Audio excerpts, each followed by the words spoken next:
Hiya! It's me, Peach's Queen, and welcome to this week's episode of Peach Talk. This episode is called I Call Her Mother. That's right, in this episode, I get to speak to the most important person in my life, my mum.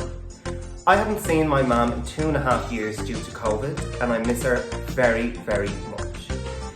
In this episode, we talk about how she kept herself entertained during lockdown back in Ireland and also her career as a fabulous costume designer. I've seen firsthand how hard my mum has worked to get to where she is in her career, and as a result, some of her costume creations can be seen in museums around Europe. I am so proud of my mum, and thank you so much for doing this again, mum. I love you, and hopefully I'll see you soon. Hello, Mummy! How are you? Hello, son. I'm fine. How are you? I'm great. So, come here. As you know, I've decided to do a little vlog, unlike a podcast, a vlog, because in podcasts, people only hear you, and I feel people deserve to see me as well as hear me. Don't you agree? Yes, I do, love. Yeah. That's great. You look gorgeous. Thank you. I'm only up from 6 o'clock this morning trying to get this done. But here. Really? Well, what time is it now in Dublin? It's 16 minutes past 11 in the morning. Oh, sure, that's usually how you look at 16 minutes past 11 in the morning. Yeah, before I go and do the dusting. Yeah. Cinderella. Come here. I love your necklace. What's that? That's my Celtic knot, my Trinity knot for love and my heart. Oh. Yeah. Oh, well, come here. Thanks so much for doing this. Well, as you know, Sydney's in lockdown, but you've been in lockdown for nearly fucking 2 years at this stage, right? Yes, we have. We're slightly coming out of it now at the moment, but still not working. Still not working, ma'am. That's unbelievable. Because the next question I'm going to ask you is, what do you do for work? I'm a costume designer for the oldest panto in Ireland. Yeah, you are. And so you work for the Gaiety. Is the Gaiety the oldest theatre in Dublin? What's the oldest theatre in Dublin? The Gaiety is 150 years old next year. So I'm not 100% as to whether it's the oldest. It might be just one of the oldest. Wow. Okay. And obviously, since the lockdown, you haven't had work, right?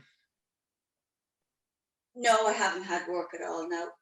And what have you been doing then to keep yourself occupied? Well, at the start, I was helping a friend of mine make scrubs for the doctors and nurses. So that happened a couple of times. And in between that, I've been making costumes for my drag queen son in Sydney. Yeah, and I've also been doing singing birthday cards where myself and Dad dress up and send off birthday messages to people that celebrate 70 years or 80 years or any big birthday. We dress up and send off greetings. And ma'am, the videos you've been making have just been amazing. Was it you singing The Wind Beneath My Wings? Orla showed me the other day, and it fucking brought... Oh, no, it wasn't. Was it The Rose? You sung The Rose. I sang many songs, yeah. No, I'm not a great singer, but I mean, once the gin is in, the wit is out. And you just when the gin is in! That's right. Ma'am, Orla showed me a video of you singing The Rose, and it was a couple of months ago because I was still working in Lemonade, and I made everybody watch it, and it fucking brought us all to our knees. We cried because it was so gorgeous, and it's been how long since I've seen you in person? It's over 2.5 years since 2.5 years, and I miss you so much, but you know what will happen? Like there is a light at the end of the tunnel here, because I believe once everyone's vaccinated in Sydney, it'll be December time, and then the world just will have to open up to this whole virus. I mean, it has to. It has to, yeah. We just can't keep going on the way we're going, so something has to happen. Totally. But what I want to ask you is, how did you get into the costume design? Because I obviously know you very well, and you have been my full-time mother.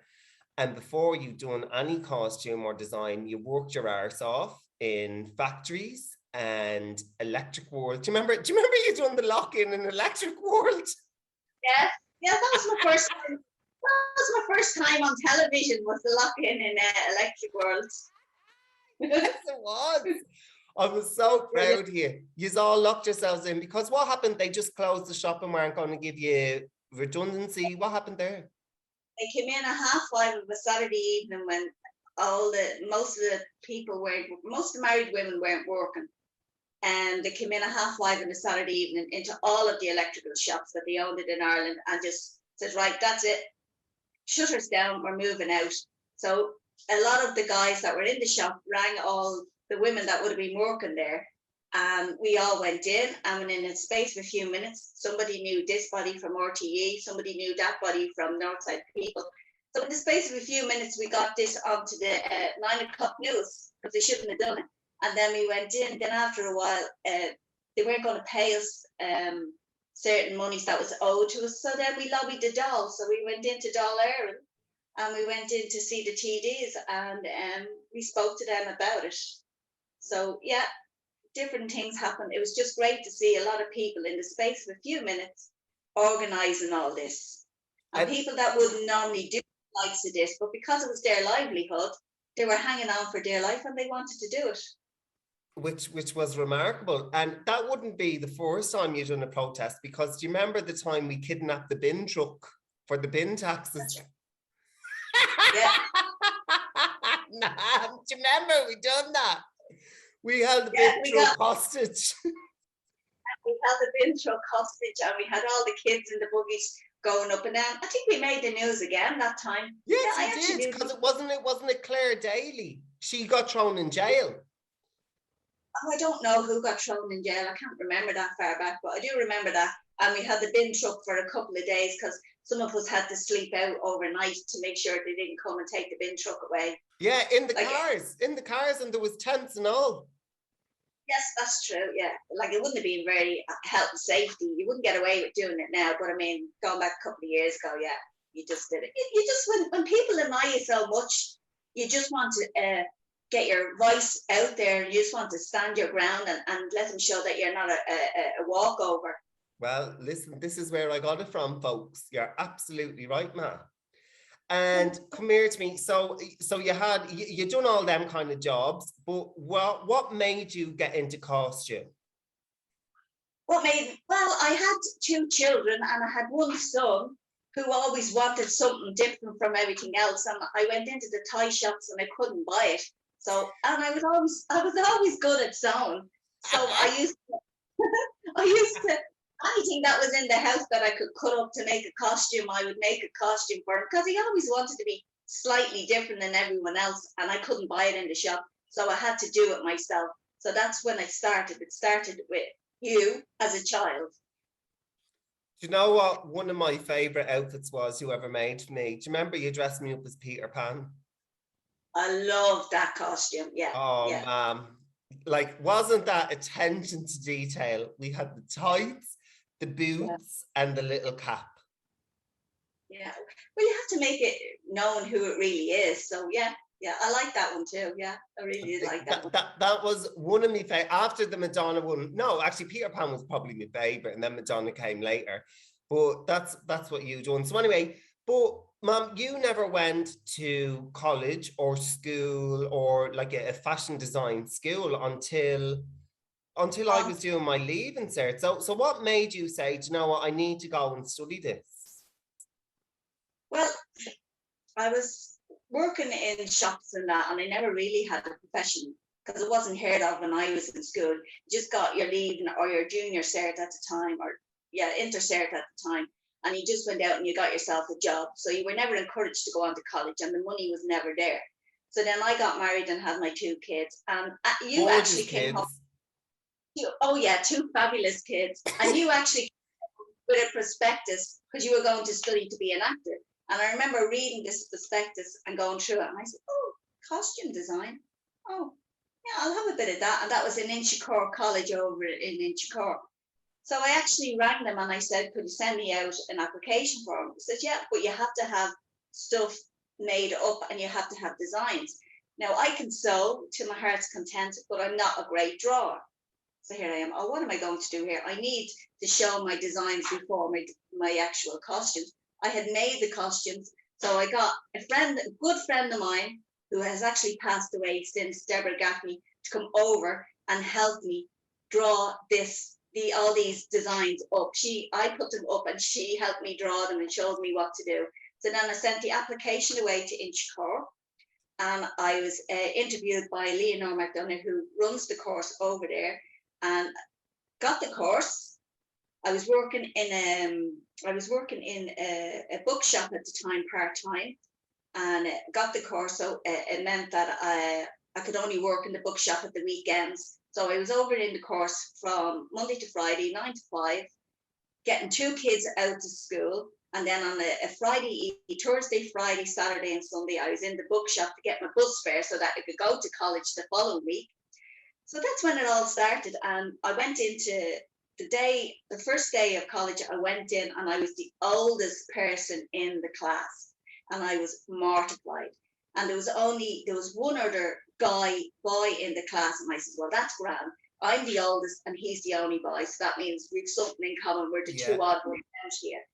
So went and done the course, loved every minute of the course. Didn't really like the written part of it, but you had to do it to get through. But I loved all the sewing and reading up on all the period costumes. It was just great. I was just in my element. But it was a tough 2 years because you were trying to get 2 kids out to school, come home, do your coursework, and then go to part-time employment. But loved every minute. Then when I finished up in there, I actually had my period costume. You made a period costume after 2 years. And my period costume was one of the first costumes to be sent to Prague for an exhibition out of all the costumes in Ireland. That's right. The fucking the red wine kind of costume. Yeah, man. So you made that costume for your college course, and then that got sent to Prague. And you and Dad went to Prague for that exhibition, didn't you? Went over and had a look at it, and I was in the student end of it. It was just brilliant just to see it. Just brilliant to see it. Wow, like you know, from a mum of 2 who's just gotten along in jobs to pay the bills, and then for your work to be shown in a fucking place in Prague must have just been amazing. But I remember you talking about there when you were learning all about the period costumes and things. I will never forget, ma'am, the excitement you had when you had to study Mary Quant. Yes. I mini skirt.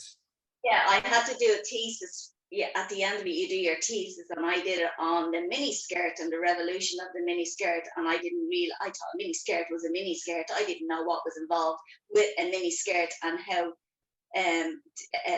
fashion changed because of this mini skirt in different ways. You know, it was very, very exciting.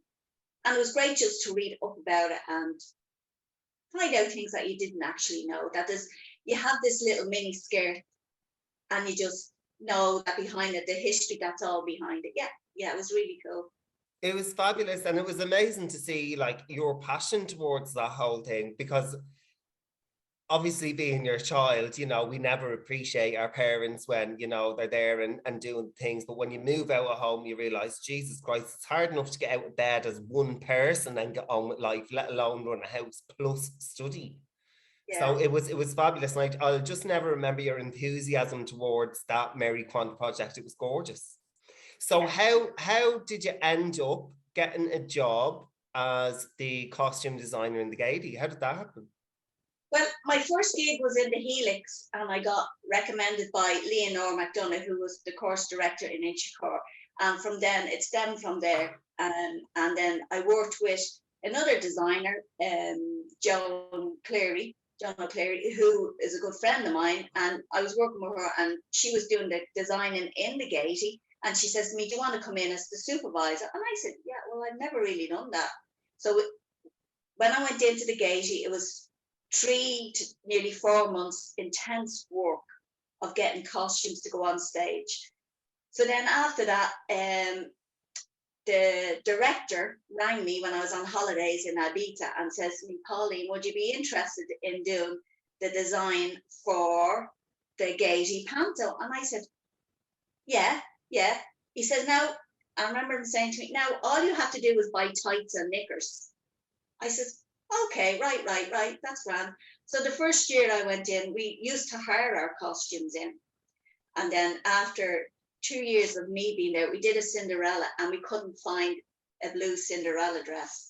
And I remember going into a shop in town and buying fabric. It wasn't expensive at all. And I remember one weekend coming home here and making this blue Cinderella dress up. It was just amazing, amazing. Ma'am, I remember it well. It was on the fucking table in the kitchen for about fucking 3 months. We were eating our breakfast, lunch and dinner around the Cinderella dress. So I brought it into work on the Monday and he says to me, have you got that Cinderella dress? And I said, yeah, there it is, there in the corner.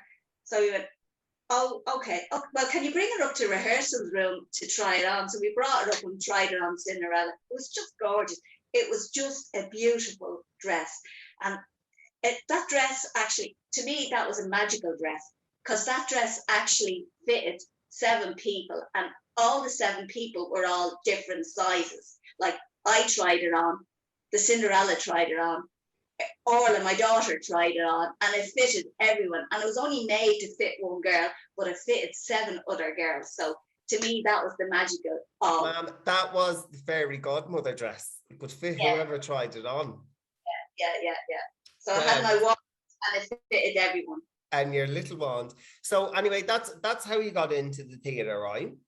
And what year was that? Well, that was 11, 12 years ago.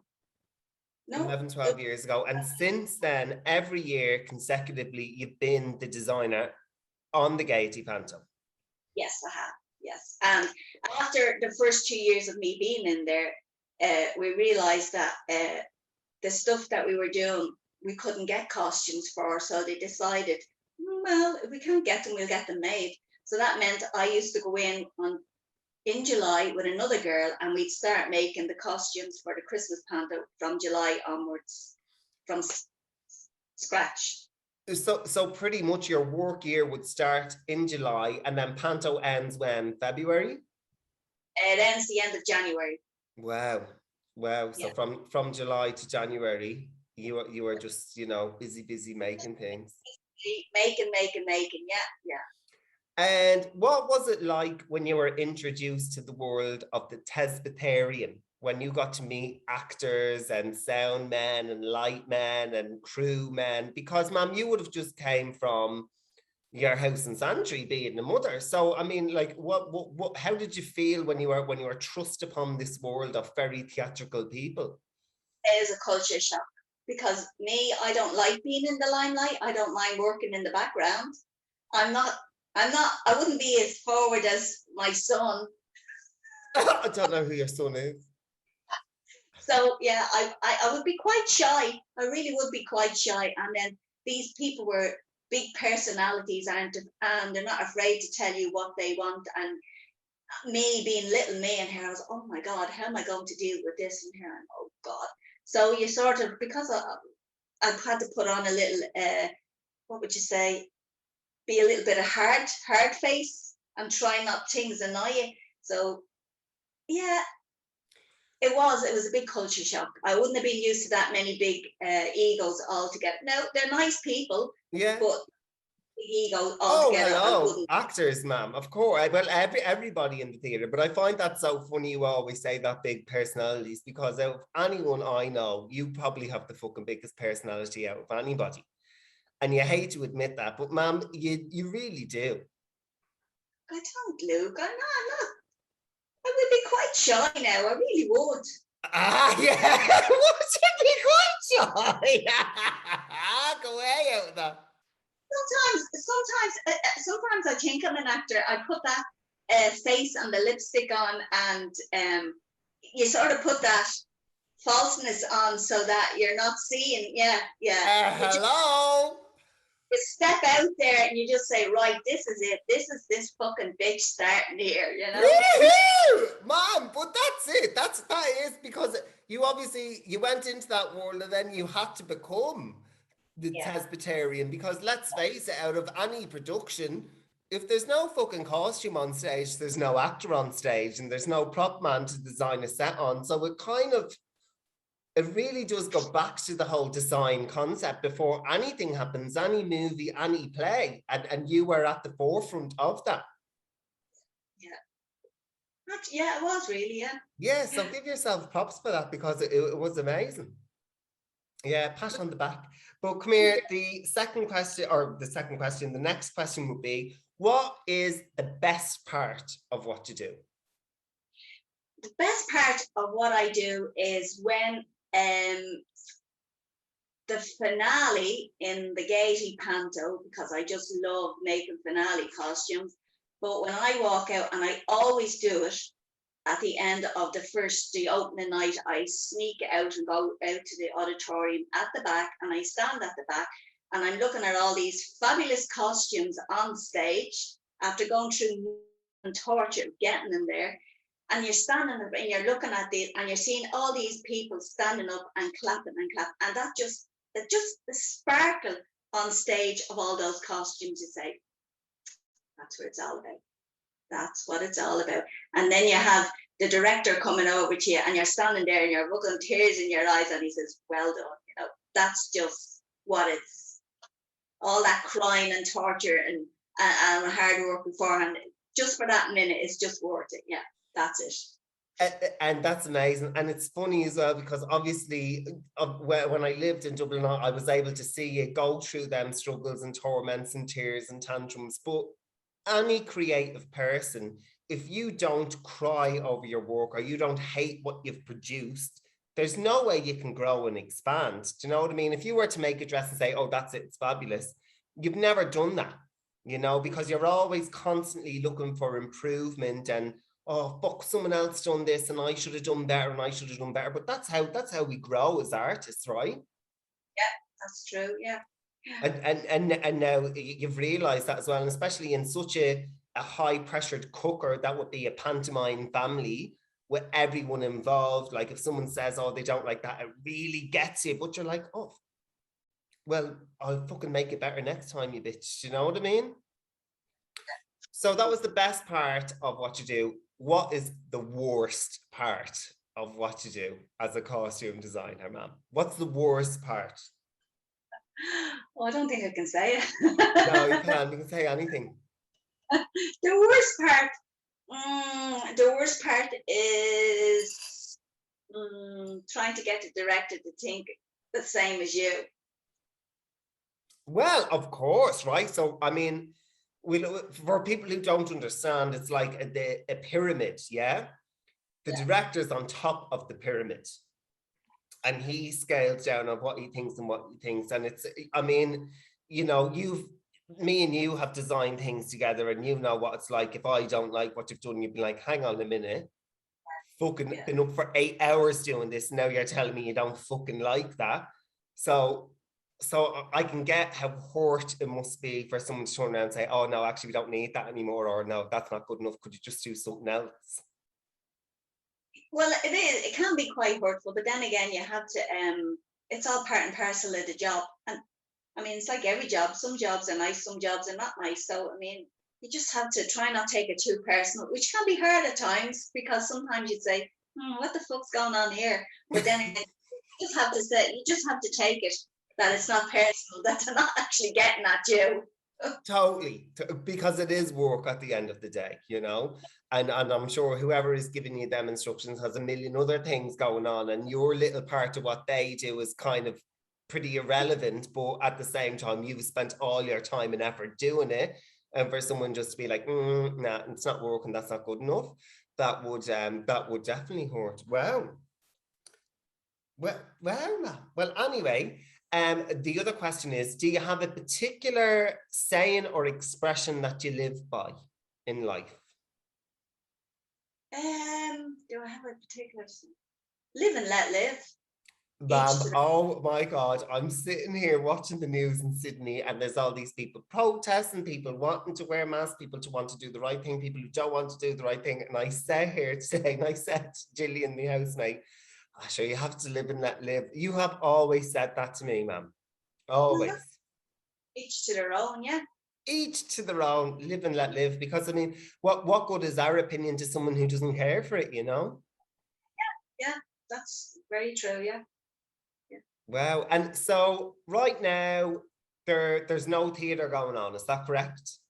Um, no, well, there's very, very small amounts of theatre. Like the Gaiety Theatre opened last week with an opera, and the Gaiety Theatre can seat nearly 2,000 people, but there's 50 people allowed in the theatre.